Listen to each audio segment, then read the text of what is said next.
Okay. Hi, guys. My name is Hi. Shana Hollick. I'm the collections management librarian at Wilson College. I'm here with Megan Hutchison and Donnie Gates. They're Now hanging we out in say their hi. car at the moment. Yeah. Hi, guys. Sorry. Yeah, so things are weird in the world right now, and things are a little weird for Megan and Donnie. Their power went out. So, yeah, if you guys want to tell us, why don't you say hi? I'll stop talking. Yeah. We're just telling them. On top of everything else, we have a power outage in our town right now. That is like just because there's been thunderstorms. It's nothing serious. But luckily, we own a Tesla, and so it has a iPhone like charging thing. So here we are, live from the car, from our dirty car, from our filthy car. Yeah, because it's been raining and obviously we haven't been driving it. No. So, but happy to be here and thanks for having us. Awesome. Yeah, thanks for being here and for being troopers through all of that. Why don't you guys start just by introducing yourselves a little bit? There's lots of different types of people kind of involved in this project, librarians and comic fans, and some people who may be familiar with your work but may not be also. Okay, sure. Meg, you want to go ahead? Sure. You want ladies first? Yeah. Okay. I'm Megan Hutchison. I'm a comic book artist and cover artist. You've comics. You've worked at Image and at Valiant and at Archie. And actually, since you have a lot of librarians, the first book I ever did is called Will o' the Wisp, and we actually, my writing partner comes from a whole family of librarians, so we actually designed the book to go into libraries. So. Yeah, it's beautiful. It's like this, like gorgeous, like hardbound with a, what do you call that? Like a little metal clasp thing on it. It's gorgeous. And by way of a segue, Meg is also working on a new book with me. She's painting it, and we're doing it for Image. It hasn't been announced yet, but we were actually thinking we were going to soft announce it at WonderCon, but actually, and my name's Donnie Gates. I'm primarily known from my Marvel work. Currently, I write Thor and Venom. And a secret project I can't tell you anything about. In the past, I've written Silver Surfer, Guardians of the Galaxy, Thanos. I can't keep up. Some other things. I think. Doctor Strange. On the indie side of things, at Image, I've written God Country, which I'm adapting as a screenplay now. And I currently write Redneck and Baby Teeth for Image and Aftershock. And I've done work for Dark Horse, and I've written Star Trek, and I like your Star Trek. Thank you. And yeah, that's probably how you know me. Wow, you're a busy guy. That's a lot of cool stuff. It's just to stay sane. So how did you both get started in comics? Well, why don't you go first?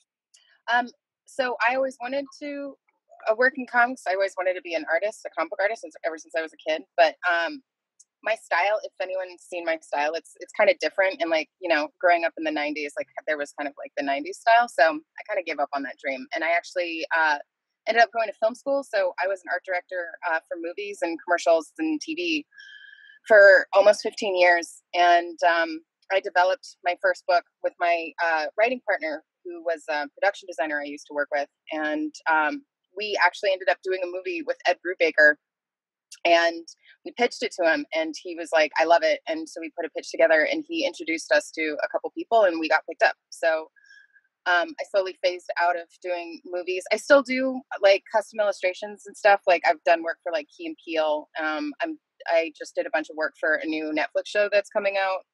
I forget the name of it, but yeah, if you guys ever watch Key and Peele, this is one of my favorite things. It's one of my favorite little like Meg stories. If you ever watch Key and Peele, the sketch where they have Stan Lee like come in and he's like pitching, like he's like older and he's like pitching ideas for like like older superheroes. It's like old man superheroes.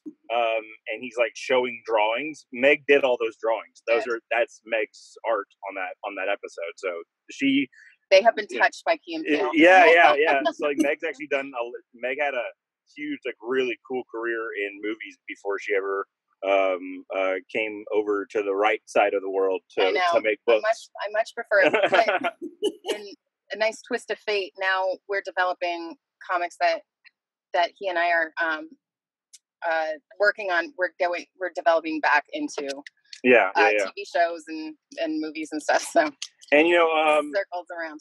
Everyone's story is different. Mine's kind of the same version of everyone's though, which is this that like into comics my entire life. Sorry,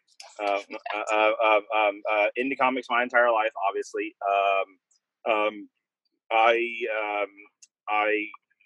kind of dropped out / was kicked out of college the first time around, and I went and I became a retailer. I opened a chain of comic book stores here in Austin, Texas. So I was actually a retailer for quite a long time, and then those all unfortunately went under. Not my fault. I heard you drove through one of the stores. Yeah, well, one of the stores somebody drunkenly drove their car through it, so that didn't help anything. But I went back to school. I went to SCAD, the Savannah College of Art and Design, and just I wanted to be an artist actually, but I fell in love with writing, and so I started using the scholarship money that I got that I actually got for sculpting because I was a sculptor for a long time. I actually just started using that scholarship money to hire the artists that I was in classes with. And so I was like in classes with like guys like Jeff Shaw that I did God Country with and Thanos with, and Trad Moore, who I just did Silver Surfer with. And we just started making little ash cans, little like mini comics, and just going to shows and give them to people. And eventually, I think it was Dark Horse who gave us our first shot, and we did a book there, and it kind of steamrolled into this crazy thing that I still can't believe is a real job. All right, that's very cool. So you guys you're married, right? Yes, we very much are. Yeah, and now you're working on this new project together. So what's that like? Like, is it weird to work with someone you're married to? Is it? I love it. I love it. I do. I love it. I mean, to me, I think a lot of artists are like this way, and I don't want to speak for you, but like, I think a lot of artists are like the physical product when it comes out. I don't derive a lot of joy from like actually getting the book in my hand. The joy that I get of making comics is the collaboration, is like getting on the phone with an artist and like breaking story and stuff. And so I get to just do that with like my best friend in my house every day, you know? And so like watching the pages come alive and like developing the story with her and yeah, sometimes like it is weird to have to be like, put on like my writer hat and have to give notes and stuff like that. That's always weird, but like it's always just a conversation. So it's been really fun. And it's a book that is right up both of our alleys. So it's not like, you know, because like sometimes as an artist or as a writer, you're just given an assignment, and it's like maybe not like the thing that you're the most into in the world, you know. But with this, the thing we came up with together, and it's like right down our alley, and so yeah, it's fun. It really is fun. It's, I don't mean to be so sappy about it, but like sitting on the couch writing a script for your wife and looking over and seeing her on her iPad drawing the script that you're like the last one that you wrote. There's a specialness to that is I think people will be able to see it in the product. Yeah, I think so. You know? Well, also because like when we first started dating, he pitched this idea to me of like the project, and what we ended up doing is, this is when I still lived in Los Angeles, and I flew out to Austin, and we took a road trip, and it took us about 3 days to drive from Austin to LA, and the entire drive we just broke the story. So we broke it down into like, you know, issues and, you know, like what we want to see and what the overall, you know, the characters and all that stuff. And so we took 3 days of doing that. So for me, like, there is so much collaboration in this project, like more so than I've ever had with any other writer I've worked with. And that's how we met too. Like we met at shows, and I was a fan of her art, and I was like pitching her this story, like while we were, what if you want to call it courting? I was gonna say courting. I was like we were flirting with it was like my way of flirting was like me being like, hey, it'd be really cool to like work on this book with you, like, you know, because like that'd be really fun to work on this because like your style would fit, and like, you know, that lasted about 3 days before I was like, hey, we're just dating, right? Like I love you and you love me, like we're just gonna do this book and also get married, right? You know, so we did. So yeah, it's been great. Even though the book is a bummer. The book's let's just say that too. The book's not about like love and happiness. It's the opposite. It's a dark horror thing.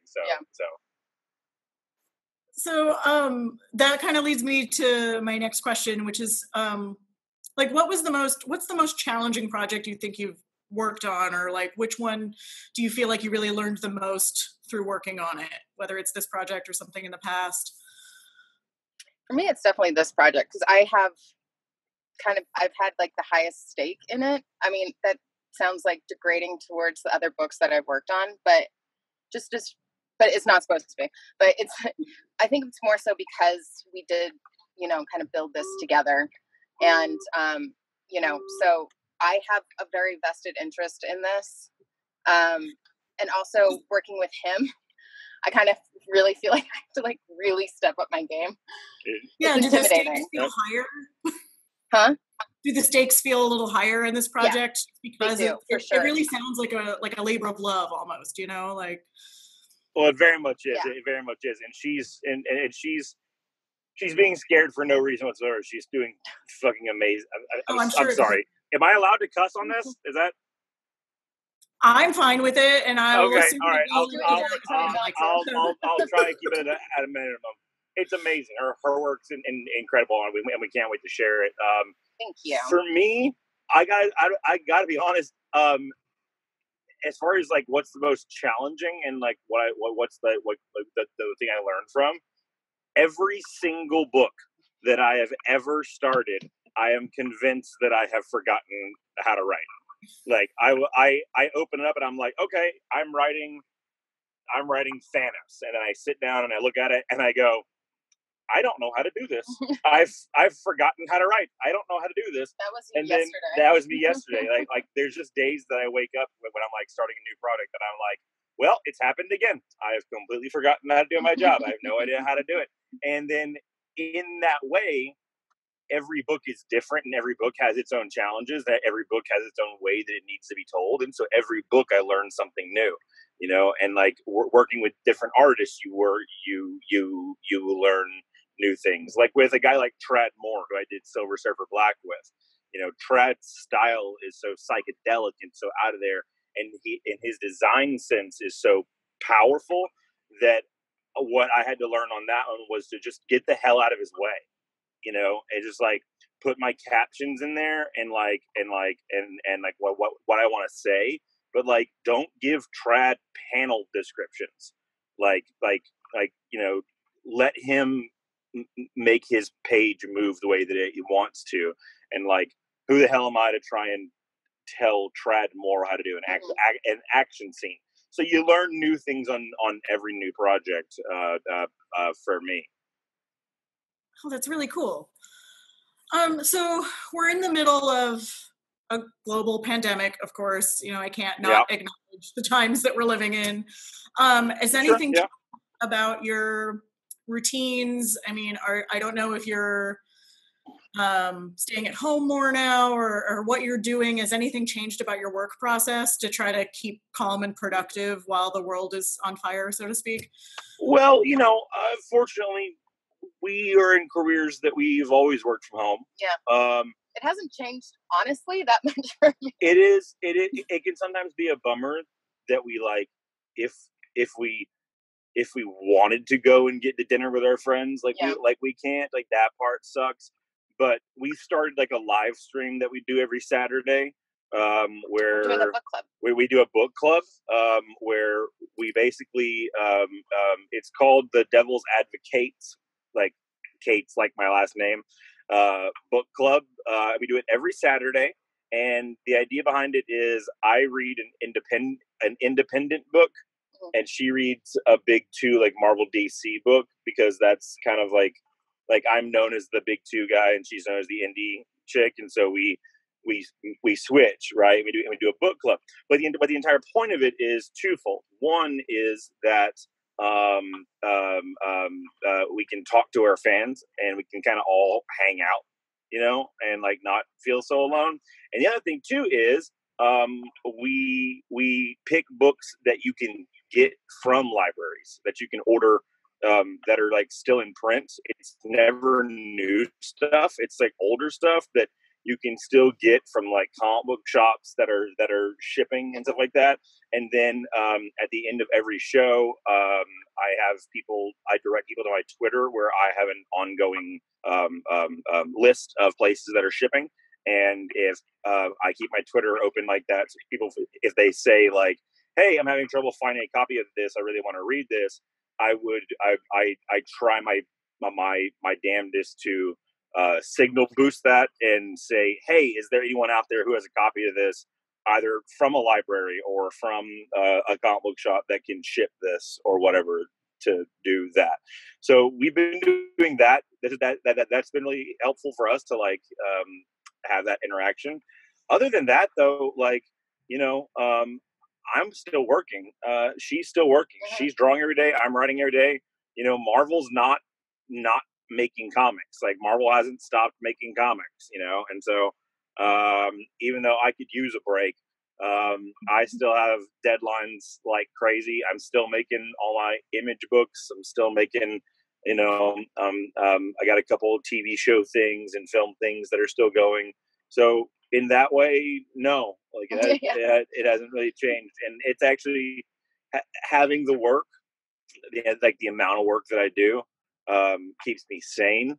And having her here keeps me sane too. So relative, not the opposite. No. Dude, I can't. My heart goes out so deeply to anybody who's quarantined alone. Yeah. So check up on your single friends. I check up on my single friends. Yeah, like do a Zoom chat or or adopt a dog. Dogs need shelter right now too. Hopefully. Which we just put in a request to adopt a dog, so we're fingers crossed.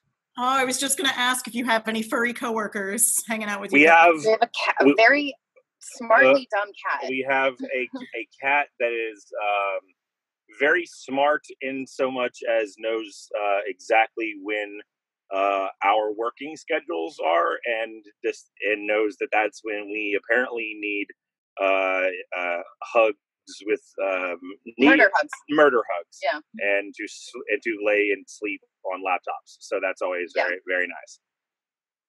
That's great. The Libcomix project, I think they're actually trying to create like a collage of creators with their pets. So if you ever cool. send any pictures of your murder hugging cat, that would be really cool. Yeah. I'm sure we have so many. Yeah. If you get this dog, you'd be very excited for an update, I'm sure. Totally. Oh my God. Totally. Yeah. I should know in like a couple days. Yeah, totally. Yeah, I'm assuming, I know in the intro slide we linked to both your Twitter accounts, so I'm assuming if there's a puppy, we can find lots of pictures on Twitter. Your flashlight's on. Especially from this one over here, it'll be non-stop pictures of dogs. He calls me a pervert because I love. She can't. We can't. If we're walking, it's like walking. It's like walking around with like a pervert guy, like walking around. Like if it's like will stop listening to me and just like look at the dog like this, and I'm like, hey, I'm right here. what are you doing? Stop checking out that dog. It's like I just want to pet every dog. I know she's just such a dog nut. So hopefully we get a new baby boy soon that she can obsess over. Yes. So yes, there will be many pictures. Yeah. And much smooshing. Yeah. Of faces. Yeah. I'm very excited. Good, very good. Much booping of noses and things. Oh, so many. It's gotta happen. So you mentioned, Donnie, that you were a comics retailer at one point. Do you have any favorite like physical shops you want to shout out or give some love to? Or are there any specific ways you can think of, especially right now, that we should be supporting comic shops and creators? Absolutely, yeah. I'll give a shout out to Dragon's Lair, that's here in Austin, as well as Hutchison Heroes. I was gonna I'll plug Hutchison Heroes. Okay, yeah, she knows more about Hutchison Heroes. Austin Books and Comics is a great shop out here. And then I'll do the Hutchison Heroes thing at the end because I'm going to talk about the commission thing that I'm doing. Okay. A really good and really fun way that you can support artists right now who, I'm very fortunate, my book, I haven't lost any work over this, but there's a lot who have. There's a lot whose books have gotten delayed or canceled outright. And so a really cool thing that you can do that I've been doing a lot of, I've probably been doing too much of, is buying commissions from them. Or to like $50 to $100. Some people even offer them as low as $20. You get a cool piece of art and they get money, and so it's like it's a super fun win-win. I've bought. I'm only saying this to just explain. Like I've probably spent a little under $2,000 on it, but I'm not doing it from anybody who's like a big name. I'm not buying like one big original piece. Those are all just like $50 sketches, $100 this and that, and like that goes a long way. I mean, that's a bill. That's a phone bill. That's a thing, and you get a cool piece of art, and it's just like a really cool way to help out people who need work right now. And then if you follow Leah Moore on Twitter, she's an amazing writer. I think if you'll give me a chance to look up her actual handle, I will tell you, because she is compiling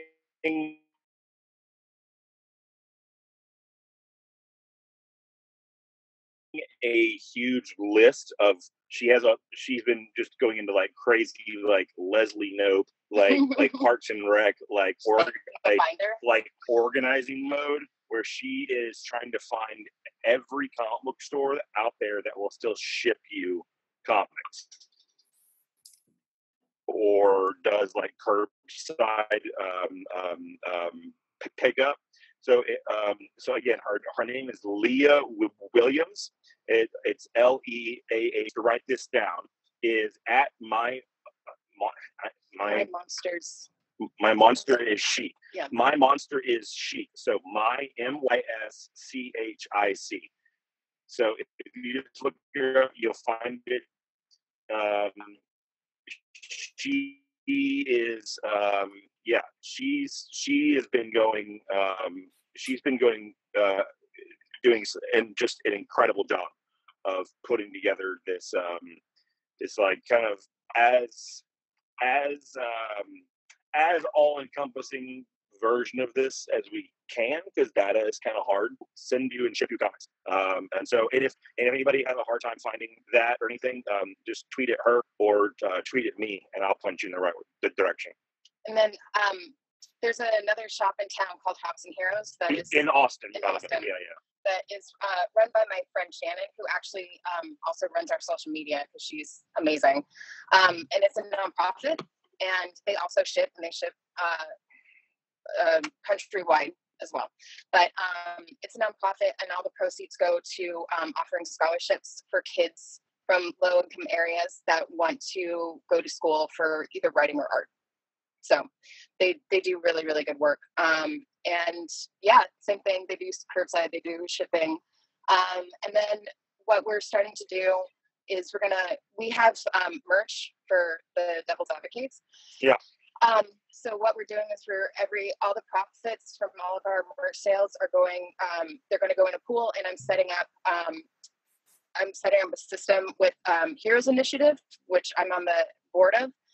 And what we're going to do is we're going to figure out what stores need the most help, and we're going to raise money for them. So all the proceeds from our merch sales, and we're going to roll out a new design too next week, and 100% of the profits are going to go towards certain stores that need the help right now.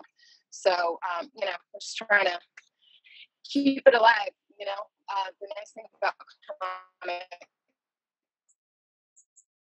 is that it is a community and it is a family, and we really have to be able to support each other.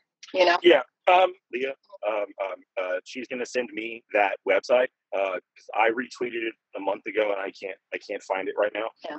She's gonna send me that, and as soon as she does, I'll tweet it out. So if anybody hears this, this is when is this coming out? It's coming out today, right? I don't think it's going to be today. That's a question for Moni. If she go to my Twitter, or I guess they're gonna flash the site up on this when you see it. Go there. That's a really good way to do it. And I guess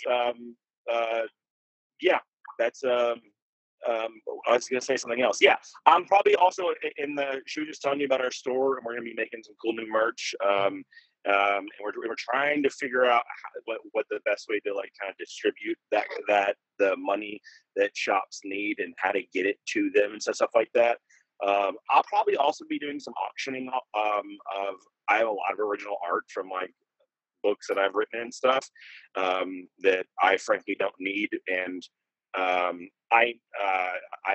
all the money that I do off that will be donated to Untitled Chapter as well. So keep an eye out for that too. So that'll be fun too. Okay, very cool. We're just about running out of time, but I want to give you guys a chance. Are there any more spoilers you can give us for the new project? Any other thing that you want to shout out kind of before we wrap up here? No. I'm gonna let you say, because I will just spoil the shit out of it. She's so bad at spoilers. Like we'll be on panels, we'll be on panels together, and she'll be like, yeah, it's like that thing that you're writing in Venom where he's doing this. I'm like, and she's like, well, I don't know when things come out, and I'm like, just oh my God, please. So no spoilers on anything yet, except to just say that I don't know. I'm not a Disney executive. I'm just a lowly writer, but I do know that comics aren't going to go anywhere. Comics have survived, 2 world wars and recessions and everything. And you can't kill Spider-Man. It's just not gonna happen. We're gonna be okay. Things might change on the outside of it. I'm not gonna sit here and tell you that everyone's okay and that everyone's gonna be okay. But books will survive, and comic books will survive.